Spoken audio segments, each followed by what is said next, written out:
Hey, how's it going, everyone? Justin again. As always, thanks for watching my channel. Welcome back. I actually did get a chance to go down to Lowe's this morning. Wanted to make sure I fell within that 24-hour warranty. Just kidding, Lowe's, just kidding. But at any rate, I was able to change out the 9/16 for the 14mm that the kit did not come with. I'd say virtually headache-free. I mean, I had the receipt with me, and I had the contents of the entire toolkit with me, just to show them, hey man, you guys gave me one too many 9/16 and I'm missing the 14. Can I please exchange? They did, and that was that. So now I'm here tinkering around a little bit on this El Camino.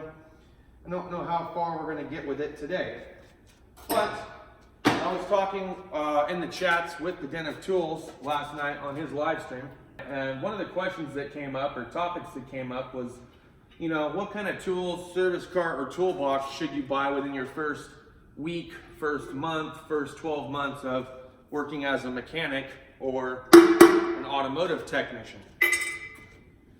Well, I figured we'd talk about that a little bit today.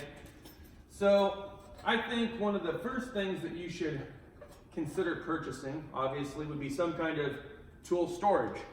Whether it's a service cart or a toolbox is up to you. Now, I will tell you that if you're given one base specifically, then having a toolbox, say a 40-inch or 56-inch, would probably be just fine, because you're working out of one bay and one bay alone. And you might get yourself a little Rubbermaid cart in case you have to do a couple things outside. But if you don't have one bay specifically to yourself, but you have an area that you can set up in, you might consider getting yourself something like this. Service cart. It's just going to make you more mobile, because my toolbox is over here and I'd hate to have to grab something from there and walk all the way over to the other end of the shop. It just eats up the time. That being said, if you're a lube tech and you don't require as many tools, then having something that's more portable, like a service cart like this, or even like the Ratfink one that Shane has, which I'll show you here in a clip down in the corner, is going to suit you just fine. Now, Harbor Freight has some great service carts. I think you guys have seen those before, but I'll put another card down here. You guys should really go check them out. I've owned them in the past. I absolutely love them. I think once you start collecting more and more tools, you might want something a little bit more drawer friendly. Say like a 5 or 7 drawer service cart like this. And I put all of my everyday tools up here in the top. Sockets and cordless tools, extensions, ratchets, breaker bars, torque wrench, etc. Because those are the things that I use every single day. Now, everyone's going to be a little bit different as far as, you know, what they use on a day-to-day. If you're a lube tech, maybe your go-to is a oil filter band style wrench, or pliers maybe, something like these, or you have the plier sockets for the canister style, and maybe you just need a basic setup like this Craftsman 224 piece. So far, I think it's a pretty phenomenal kit. Less gimmicky items, more practical items. There are some other kits out there. I think Harbor Freight sells a pretty nice kit, and we'll go take a look at that a little bit later on.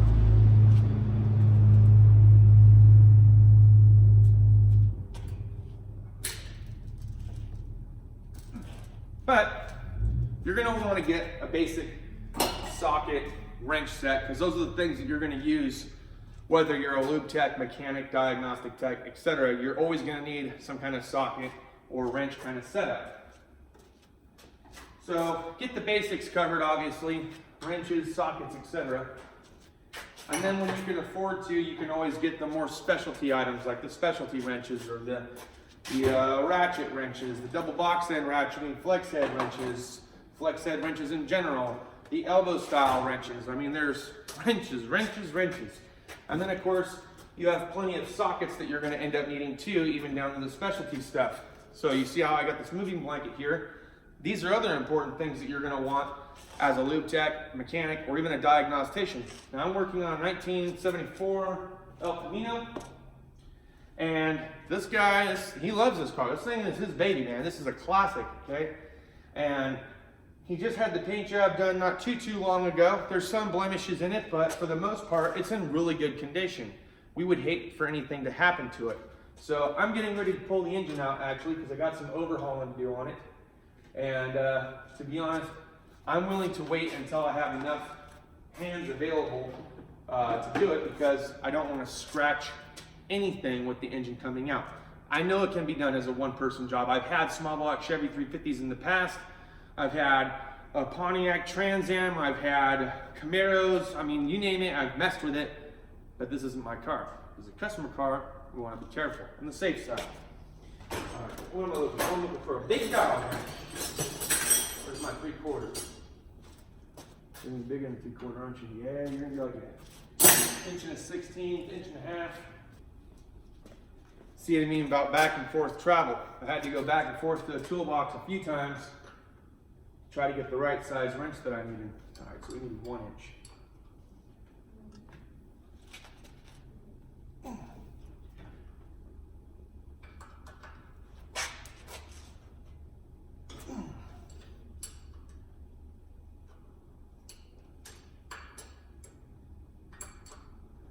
Combination wrench is definitely a must.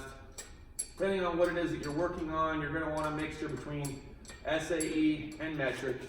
If you're working at a new car dealership and most of the fasteners that you're running into are metric, then chances are you're not going to need very many SAE. However, if you work at an independent shop, you're going to run into SAE quite a bit. So we'll need to undo that from down here. We'll take care of that later. Let's get the carburetor off at the very least. Pliers. Pliers is another one of those things that you guys are just going to have to play with, to be honest, because you're going to run into situations where a basic plier set's going to get you through it, but then you're going to need more specialized pliers, channel locks, vice grips, etc., etc.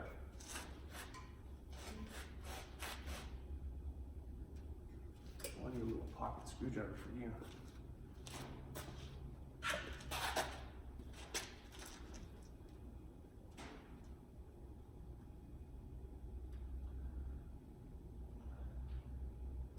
All right, let's talk about socket tray organization, wrench organization. So, you know, this mechanics kit that I got. Now, in some situations, you can actually take those drawers out and then place them in the drawer of your service cart or toolbox. In other situations, that's not going to be practical for you because it's going to take up a lot of, well, real estate. And why would you want to take up all of your real estate by having all these plastic organizers taking up half or better of a drawer? Now, if I turn them the other way, depending on the depth of the drawer, I could probably fit 2 in one drawer plus some other stuff, which means that's not a bad way of organizing your stuff without having to spend extra money on organizers. Some guys will like to get socket rails at one point or another, like this one here. This is my little metric socket organizer. And you can usually find these Home Depot, Lowe's, Amazon, or the tool truck.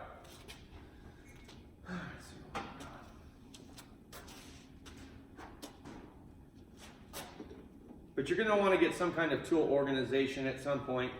You're going to have to play with it. I can't tell you exactly what the perfect setup is for you, your service cart, and what it is that your situation is. Like I said, you really kind of got to know, in my first week ever of being in this industry. So you're probably not going to be expected to have a lot. The other thing would be is if you've been doing it for a little while, are you coming from a dealership going to an independent shop? Or vice versa, are you going from an independent shop to a dealership?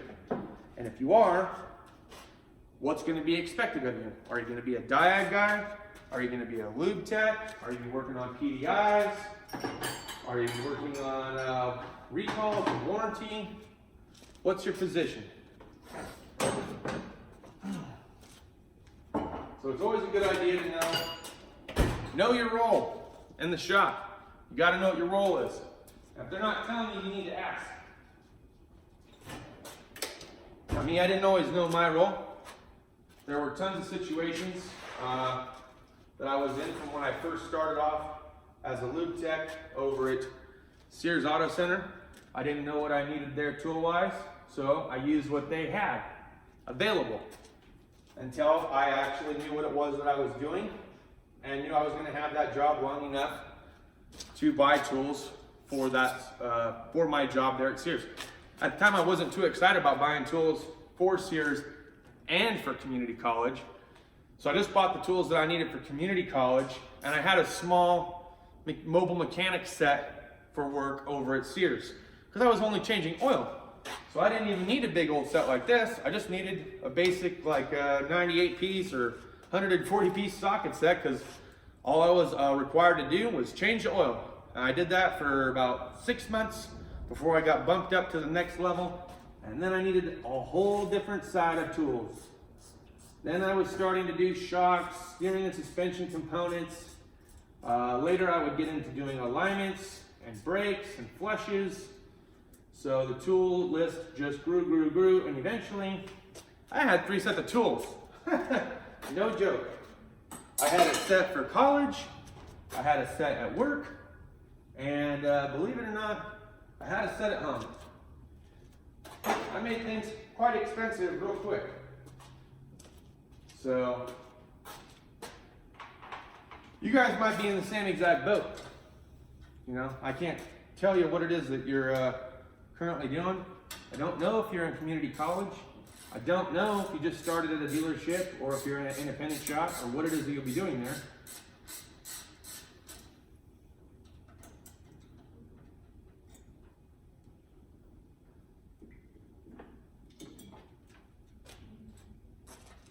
But all right, let's talk about some other tool basics that you're gonna need. So, sockets, ratchets, wrenches. Okay, we've covered that stuff.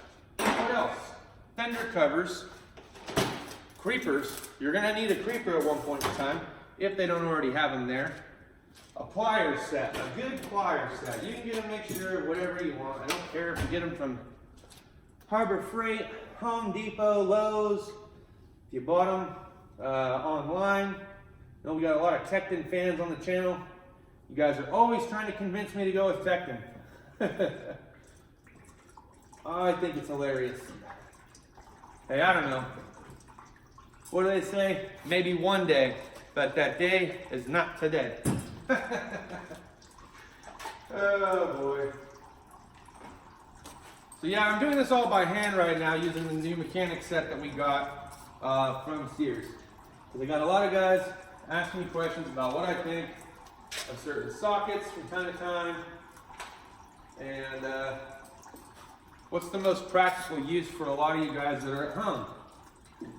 Practical use is going to be doing a lot of things by hand. And then some of you that are just starting out are just looking for a nice generic set. Flashlights. Flashlights is a big one. You're going to want a good flashlight. Now, I've done videos in the past where I've talked about the Stinger flashlights, these Streamlight flashlights. I absolutely cannot stand the high lumen ones. Get the LED. I'll put the link down in the description, along with the link to the magnetic holder that you guys love. Get the LED. You'll thank me later. High lumen sucks. I would trade 2 high lumen flashlights and a charger with batteries for a LED with a charger and battery. I'm just saying.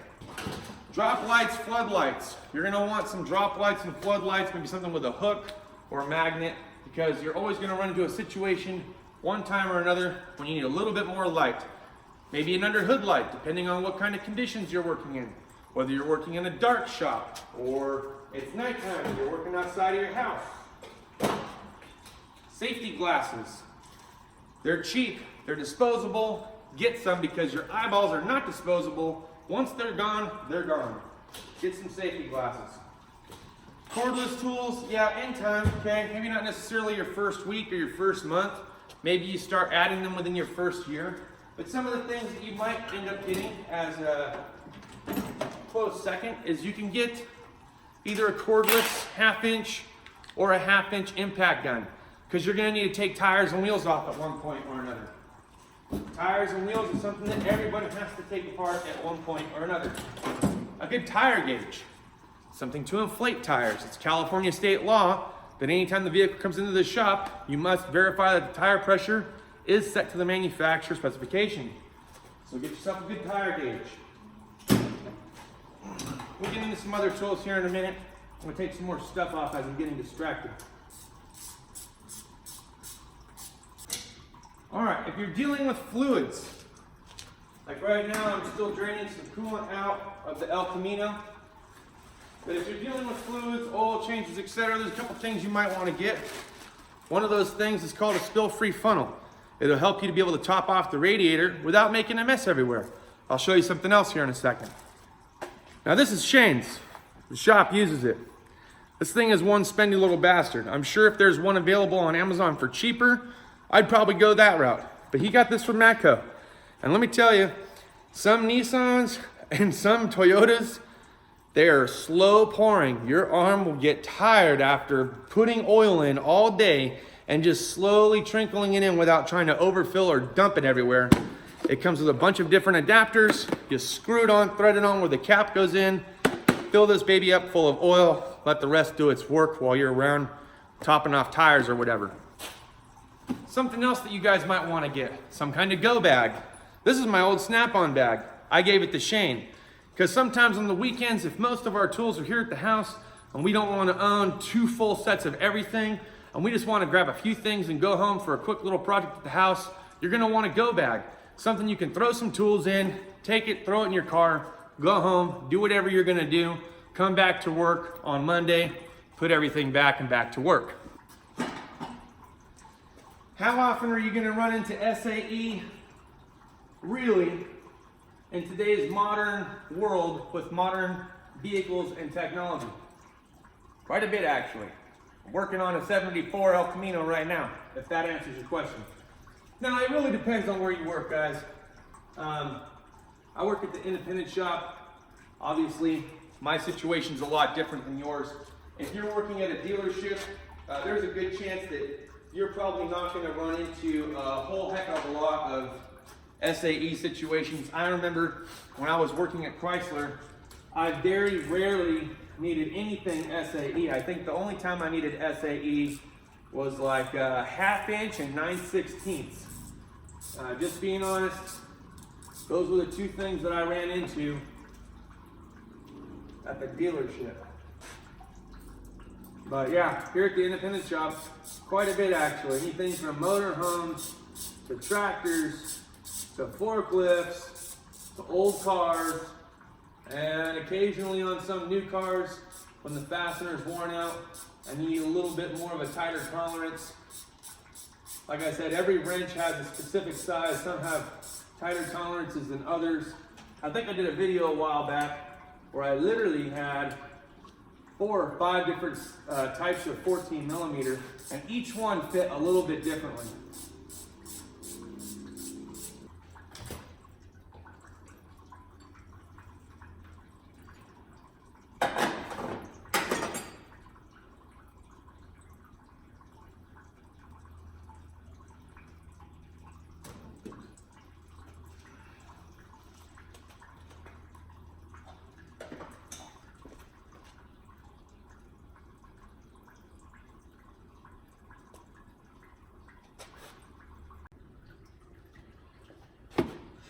Pry bars.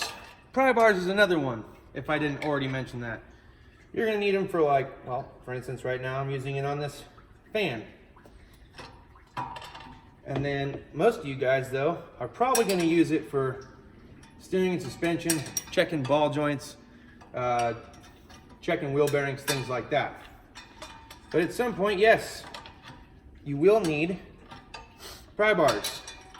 Indexing pry bars are okay, but you're gonna want some of these straight ones. Or in my situation, S-shaped pry bars. I joke, of course, but my boss he's pretty strong. And when he uses them, I think they created some kind of S that they just flexed that much. Yeah. There's a reason why we nicknamed him the Hulk. That guy is freaking... I don't think he knows his own strength sometimes. Just throwing that out there. At any rate, good times. So far I've had some people say, and I don't know why you'd buy that Chinese garbage. You're just asking for trouble. It's gonna round things off. It's not good for the fasteners. You hate America. You know what I mean? You know, most anything nowadays is either distributed, shipped, whatever, from China, Taiwan, Japan. It don't really matter to me that much, guys. It's a freaking tool, okay? And nowadays, they're disposable tools. So why on earth would I want to spend hundreds of thousands of dollars on Snap-on disposable tools? I have no Snap-on rep. Do you know how upset and heartbroken I am about that? How much money I've spent between him and Cornwell and shoot, even Matco. And Matco is the only one that's in business still. Mac's retired. The Snap-on guy got shit canned. Our Cornwell guy quit. We got a gear wrench truck, but most of the stuff, if he decided to stop his route tomorrow, guess what? I end up having to ship it back. You guys just found out the other day when I went to Lowe's that even the Craftsman warranty isn't exactly what it once was. It's getting harder and harder to warranty anything. So I was telling Clay the other night, I'm like, well, this is why, another reason why when I'm buying tools nowadays, I'm buying them with the predisposition that they're disposable and throwaways. And I'd say for 150 bucks with what it is that I got out of this kit, it's gonna pay for itself for sure. And you know what? The tolerances, they seem to be okay to me. I've been using them now from yesterday and today, between the transmission and transfer case. Now working on a small block Chevy 350, getting ready to pull this bad boy out of this El Camino. Look, buy the cheapest that you can possibly afford until it's time to upgrade. Buy the cheapest that you can afford until you can afford to upgrade or go with a more expensive alternative. If you feel like Snap-on is for you, then go with Snap-on. You're not hurting my feelings at all. If you would like to save some more money in the long run, and you know that there's a good chance that that guy could go out of business, well, then go another route. It's up to you guys. I'm not going to tell you how to spend your money. All I can do is tell you what I've spent my money on and whether I've had good or bad luck with them. I feel like these tools are supposed to make me money, or at least they're supposed to enable me to make money. So I consider them a depreciating asset. It's a necessity. It's an asset to have tools in order for me to work on cars, in order for me to make money. But they depreciate like a car. As soon as you take it off the shelf, that first moment you touch anything with it, it's not worth what you paid for it. Think of it that way. If you had to retire tomorrow, would you still be able to get the same amount of money for your Snap-on toolbox or service cart that you originally paid for it when you bought it new? No. Think of it that way. All right, let's take this off. That is attached to it. I know someone's gonna say down in the comments, Justin, a car is not a depreciating asset. Actually, it is. It depends on if your car is used to make you money. Do you work for Uber? Do you use it for a mobile mechanic business? Do you have to get to and from work with it? I understand that it's a liability, but you can make it into a depreciating asset. For instance, my truck. Here in California, we don't have a choice. We have to pay for commercial registration on it because it's a truck. Yay, California. But that means I can also use it for side businesses. Trash haul, landscaping, roofing, construction, mobile mechanic service. I could slap a sticker on the side of that thing anytime I want to. And as long as I'm paying for commercial insurance and commercial registration, which you have to pay for commercial registration, it's making me money. Okay, I don't know if we want to take this AC compressor off just yet. situation that I'm running into, which we might be able to bypass, is that I do believe this is an R12 system. I don't think that they've converted it over to R134A. I did touch the Schrader valve and heard a psst, so enough said. We'll hold off on that. Other things that I can do, I should be able to pull this thing out. I mean, I'm gonna need to take the belts off because the compressor has to come out of the way. So we can take the belts off. We'll have to mark the belts of what they are. We can set the AC compressor off to the side. I can loosen up the engine mount. I can take, the distributor can stay. That shouldn't be an issue. I'll have to take off the electrical stuff going to the coil. Move the vacuum line out of the way. We've got a few things that we can do here still. Magnetic trays. Some form of organization for nuts, bolts, and fasteners. Even as an entry-level lube tech or mechanic or dealer tech, indie tech, whatever, you're gonna want some organizational trays at one point or another. You can get some for free from Harbor Freight using the little free coupon deal. I'd recommend collecting them. Every time you go to buy something, grab a magnetic tray. Start stacking them up. You'll thank me later. All right, let's loosen up this alternator bracket. That's gonna be a different size. Let's take off this electrical connector here. Screwdrivers.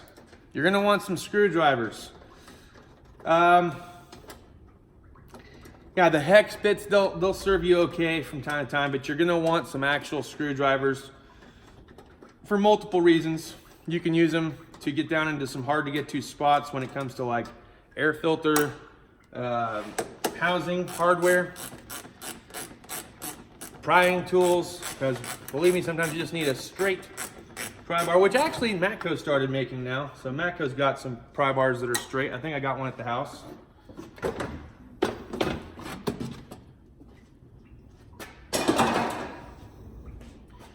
But you're gonna need some screwdrivers. That's what I'm saying. Again, buy the very best set that you possibly can afford at the time. A paint pen, permanent marker, a regular pen. Those things will also come in handy. Oh, I got yellow on my shirt.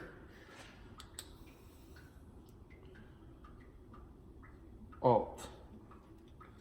See what I'll do is I'll just put Alt with a yellow paint pen. I know that that's the bolt for the alternator. And now when I want the one for the power steering pump, we'll loosen that up. We'll move that as well.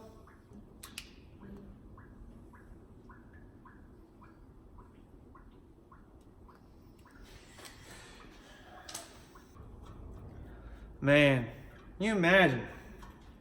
Back in the day when Craftsman is all that they had, working on these small block Chevy 350s.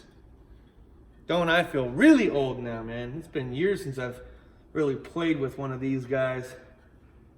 And I remember that was the tool set that I started off with in college. It's sad to see where they've gone in the last decade or so.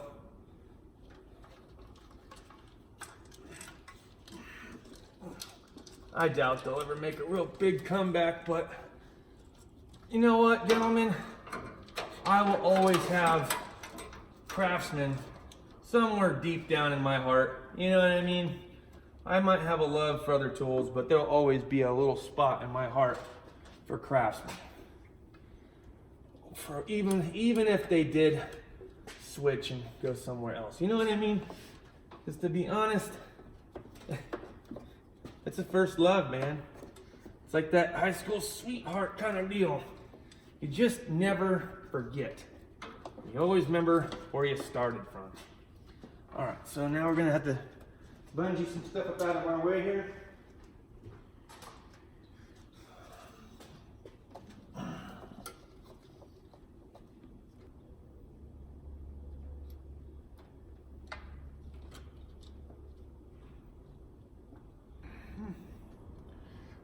Okay. I'm going to take the distributor cap off and lay it on top of the intake. And That'll just make things nicer for us when we go to pull it. And then I'm gonna pop this shift cable off. Oops. Stupid toolbox. Hate this damn thing.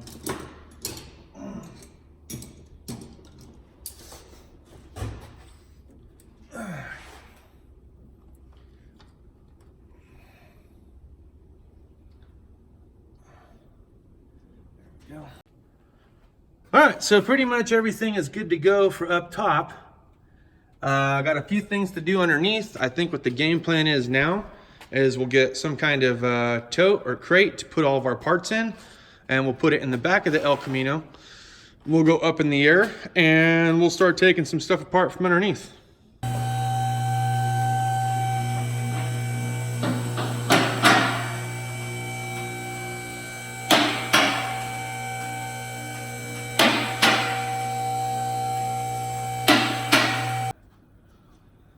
Let's see what we got here, man. We gotta take off this plastic debris shield. We'll drop the starter. We'll get the torque converter bolts out. And we're gonna remove the exhaust too. And then we want to try to put a ratchet strap in between here to hold the exhaust so it doesn't just like free fall. So that's what we're getting ready to tackle. Go underneath the pan like so. Get some WD-40 over here. Put the hardware. This one's actually not all that rusty, so we shouldn't have too many problems, I don't imagine.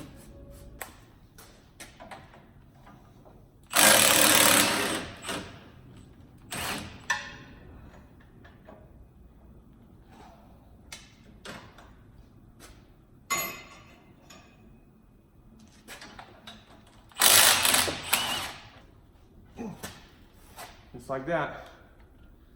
So still being able to use the Craftsman sockets. I did have to change ratchets, but that's the torque converter bolts for you.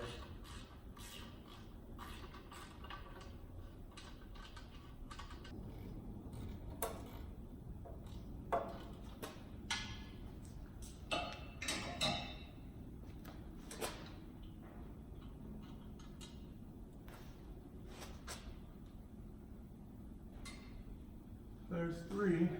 Let's see. Yep, we're free. All right, so we got 11/16 on the front, 5/8 on the back. I got the Craftsman combination wrench kind of holding things in place for us because the mechanical fuel pump's kind of in our way, to be honest. I figure if I can get these bolts out, it's gonna save us some time right there. Don't know that I'm too worried about the bell housing bolts right now. We'll see. El Camino, El Camino, El Camino, El Camino. Oh, how? El Camino, El Camino. All right, so we got that one with the 3/8, 3-inch extension, shallow, 9/16.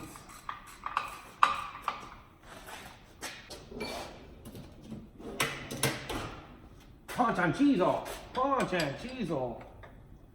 Cheese all.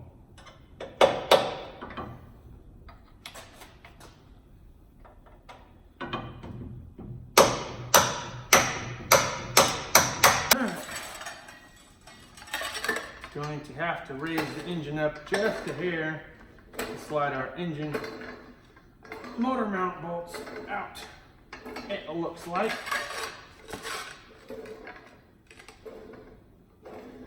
And some will say, why go from the oil pan? Why not use it under the front of the crank? I don't want to put any unnecessary pressure on the crankshaft if I can help it. And you shouldn't either. If you can use a block of wood and get underneath the oil pan,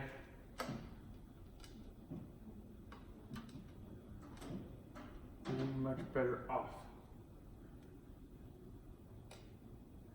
If I can even get it to move.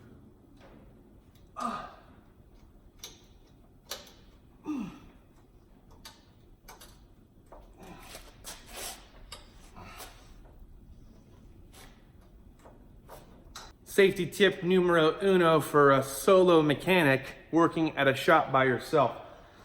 My boss came in, was a couple months back when I was working here on a Jeep. I think you guys were here for the video. And he asked me why no music? Why am I not playing music and rocking out like we normally do during the average work week? And I said, I like to hear what's going on. You know, I'm by myself. I have to pay that much more attention to not only what it is that I'm doing, but everything else around me as well, you know. And I think the other thing about it is that sometimes it's kind of nice to get your quiet time.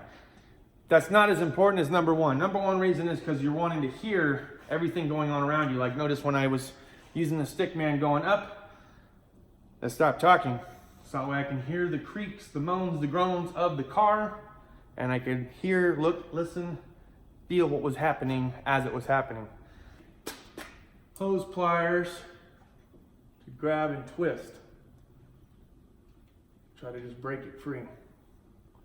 And then we'll use them to kind of pull it down. Here we go.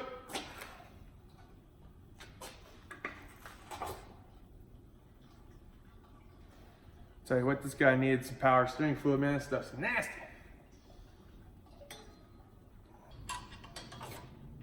I don't know how many more of these are going to be around. So I definitely wanted to film some of that action.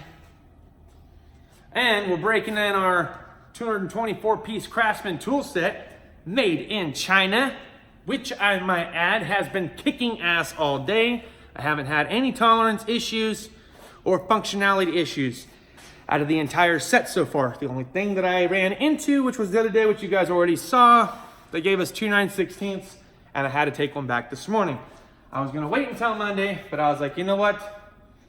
I better get down there and just get it done, son. So I did. All right, so that's now out of our way. Power steering's undone. Okay, motor mounts are undone. Fuel line's disconnected.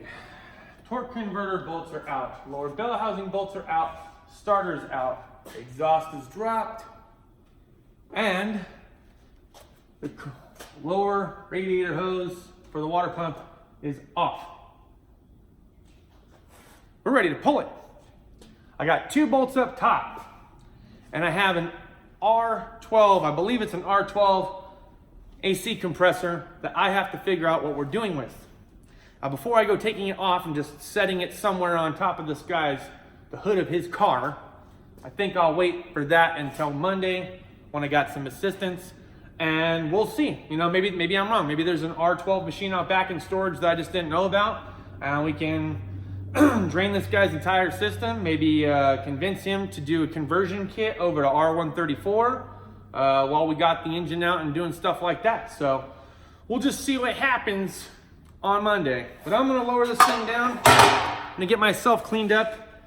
We'll talk about some shit before I roll out. I hope you guys enjoyed the video today. Thanks for hanging out with me.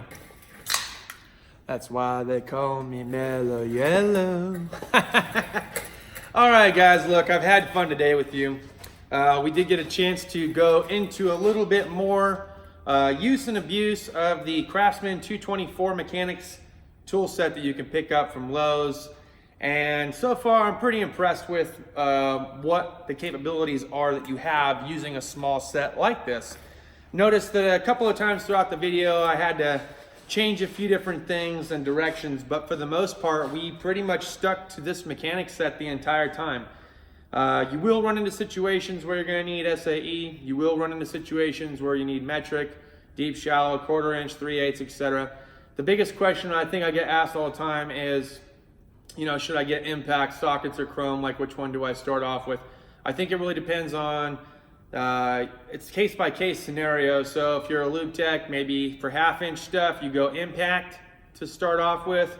And then for 1/4 inch and 3/8, you go chrome, like a nice chrome set like this. And maybe you get a handful of 1/2 inch chromes that are shallows with it as kind of a toss in. But for the most part, I think I would focus on getting a nice chrome set of 3/8, 1/4 inch, deep and shallow, and then do 1/2 inch as far as the impact sockets go. As far as other tools that you're going to want to use at your disposal that you're going to run into. So one of the things we ran into today, I needed a little bit more leverage or a longer handled ratchet. I had them here on hand, so those might be something that you might make your first upgrade when turning a wrench. You might decide to get a breaker bar or a longer handled ratchet, or maybe you go to a comfort grip because you know your hands are slipping and sliding everywhere, and the comfort grip actually allows you to grip onto it a little bit more easier or better. Something else too, like right now I've got this mover's blanket on here, a couple of fender covers. You're going to want that kind of stuff. Though they're not going to tell you that that needs to be in your tool list at the community college, it's something that you're going to want to have, and you're going to be looked at more professionally if you take that kind of care of a customer's car. Don't be afraid to ask for help. So like for me, for instance, I know I got this R12 system, plus I'm getting ready to yank the engine. I could do it by myself, but again, why? I can wait until Monday, get a little bit of extra help. Maybe somebody sees something that I don't see, and just try to use the most care when it comes to somebody else's stuff. Talking about wrenches, combination wrenches, though, box end wrenches, elbow offset wrenches, moon shape wrenches, ignition wrenches, etc., crow's feet. I mean, I could go on for days. But you don't necessarily need every single one of those things when you first start off. Just get a good basic combination wrench set that goes up to 8 to 19 in metric, and maybe 1/4 inch all the way up to 7/8 in SAE. Today you saw I ran into a situation where I needed a 1 inch. There are certain time frames when you do alignments that you're going to need like 22, 23, 24. But again, it depends on where you're starting out. So if it's a lube tech, maybe you're not going to need those bigger sizes until you start working your way towards alignments. Maybe just the generic regular combination wrench set's all you need to start off with.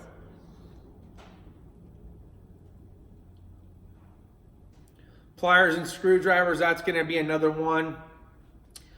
I have seen some sets that you can get a pretty decent 8 to 12 piece pliers set fairly cheap, whether you decide to go from Husky or Lowe's with the Craftsman stuff, or even go online, Amazon. Maybe you get Tecton. A lot of people are saying, hey man, you need to give this Tecton stuff a shot. I think it's really going to change your opinion about it. No, I mean, not really. It's not for me. But look, you know what? Plenty of people like Tecton. I'm not going to say that they're a terrible product, but I'm not going to go out of my way to load my box up with their product to begin with. I'm more of a local kind of shopper, especially with the issues that I've been having as of lately between the major tool brands like Snap-on, Cornwell, Mac, and then some of the other big box store issues that I've ran into as of lately, like with the Craftsman stuff. So Harbor Freight's starting to look a lot better and better almost every single day. However, I wouldn't buy everything from Harbor Freight either. Let's face it, there are some tools from Harbor Freight that they're just a little bit, well, let's call it what it is. It's on the cheaper side for a reason. It's a budget tool, so you might have some leverage issues with the super long combination wrenches. I had a mechanic that I worked with over at Chrysler that had these super long combination wrenches, and this has been about 5 years back now. I'm sure they might have upgraded them since then, but he said they would flex before he could break a fastener loose. So that would give you a small example of something that I've heard. Tolerance issues. I myself have had issues with tolerance as far as the box end stuff goes on some of the cheaper combination wrench sets. Now, I would have expected a bunch of tolerance issues with the China Craftsman combination wrenches, but I haven't ran into any tolerance issues as of yet between taking apart the transfer case and working on this old 74 El Camino. I haven't had any tolerance issues with the box end, so it might look kind of cheeky and janky, but it seems to work, and the tolerances seem to be within specification. I'm sure there's tighter tolerances or better bite with other products, which is, I mean, why would you go buy something cheap? It's completely entirely up to you guys. Look, we can go back and forth for days on what's the better wrench to purchase, how much money should you spend. It just depends on how often you're using and abusing it and what kind of warranty you actually expect out of it. For me, a lot of the stuff it's pretty much toss-aways at this point. So you know what, if it can get me a couple years of strong runtime, I'm hip to it, man. I didn't expect that those Craftsman 1/2-inch sockets would last me as long as they have. I've got almost a decade worth of use out of them, using them almost every single day, and I've only got about a half a dozen that are worn out. I cannot say the same thing about my Snap-on impact sockets. The metal is so much softer on those, and it seems like every 12 to 24 months, all the most common sizes that I use on a daily, like 10, 12, 13, 15, 19, 21, they just seem to wear out within a 12 to 24 month period, and I paid a lot of money for those because I expected them to be of the best quality and last a long time. Yeah, the tolerances are there until they get worn out, and then they start rounding shit off, and then you're in a pickle, and you're having to struggle to try to figure out how to get this slightly rounded fastener off. Now we'll get into some of the specialty stuff like extractors, drill bits, things like that. Again, not something I think is completely crucial within your first week or first 90 days or month of being at any particular shop or dealership, but definitely something that you're going to want to add into your arsenal at some point in time. Even down to the loop tech, even getting a small like Irwin extractor set specifically for rounded off oil drain plugs, I think is just going to be fine. Look, it's like 24 bucks, 25 bucks. You can pick it up at O'Reilly's. Creepers are going to be one of those things you're going to need, even with these big old diesels, trucks, and things, and RVs that come in. I'm forever rolling underneath these things to change the oil and filter out. And sometimes it's just a quick peek, you know. Let's say you just got done doing a water pump, and you've done a pressure test and everything else, and you know, you see a leak, but it's not coming from that side of the engine, it's coming from a different side. So you roll underneath it real quick with the creeper. Okay, this hose further back is what's leaking. Maybe you change the hose clamp out, or you just change the hose, whatever's leaking. But just to give you an example, pickup trucks is something that you're always going to be sliding underneath. Hey, is it a rear main or oil pan? You take a quick peek. I don't have to rack it. I just underneath and take a look.